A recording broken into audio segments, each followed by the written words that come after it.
Liberty puzzles are essentially a throwback product to the way jigsaw puzzles used to be made before there were cardboard stamped die cut puzzles. Our cut patterns flow all over the place, and then they have the special whimsy pieces within as well. So it's little pieces of art within the art. And then we also generally now theme all of those whimsy pieces to the puzzle image. So a Japanese print, for example, might have pieces of samurai warriors and Japanese garden fixtures and stuff like that. The quality is very high, so they're fun to work with. It's pleasing to plunk one of these big, thick pieces into place. It keeps your brain active. It helps you think in different ways.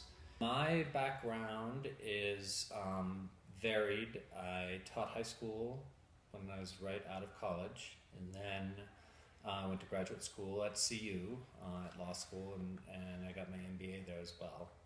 And then I went into finance, and I had several finance jobs. And finally, after about 7 years out of graduate school, I took the plunge and started my own company. I had several ideas and was kicking them around. And it's funny, I don't even remember the other ideas now. But the jigsaw puzzle idea, I always thought was the best idea. We analyzed it and analyzed it and analyzed it, and it just kept coming back as being the best option, and it sounded like the most fun as well. I got into this because my mother's side of my family inherited about 30 old antique puzzles. And pretty soon we couldn't go on our family vacations without bringing the jigsaw puzzles. Because what you have is a group of people sitting around a table for hours and hours talking, and it's your family members that you don't necessarily always get along with, and here you are laughing and having the best time, and the light bulb just went off, and it's jigsaw puzzle as social vehicle.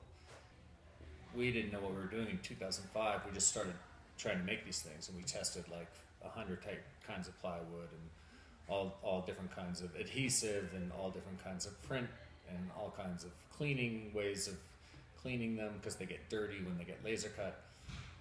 So we spent about 9 months in manufacturing testing, and then we finally came to market. And we thought the idea was good enough that we were expecting competition to jump right in, and it didn't.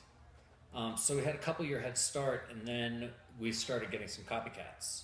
In the laser cut puzzle space, there's probably 3 or 4 companies now in the US. We manufacture a lot of the stuff on demand, so we get an order and then we'll make it. So we don't necessarily make 500 units of one particular kind. We do like onesie twosies all day long. So we offer about 500 different styles on our website. We keep some inventory, but not a huge amount. It's happened quite organically. And we've been very lucky. We haven't had to have any outside investors or outside financing. We've kind of paid for the growth as we've gotten bigger. Then in some of the early years, we worked every single day of the fourth quarter, including nights and weekends, like 8 a.m. to midnight, every single day except Thanksgiving Day. We continue to grow. We have about 30 employees. I mean, it's really been a dream come true. You know, I thank the powers that be every day when I come to work, and I love coming to work. So I think that's probably some success, some measure. I would say that since it's an entrepreneur class, do something that you love, because you're going to be doing a lot of it. It's amazingly demanding and amazingly fulfilling as well.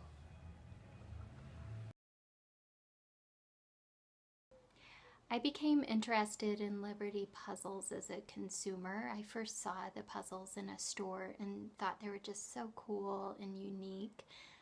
It was really fun to talk with Chris, and I could tell from what he said that the company's doing fine, but it's not super profitable.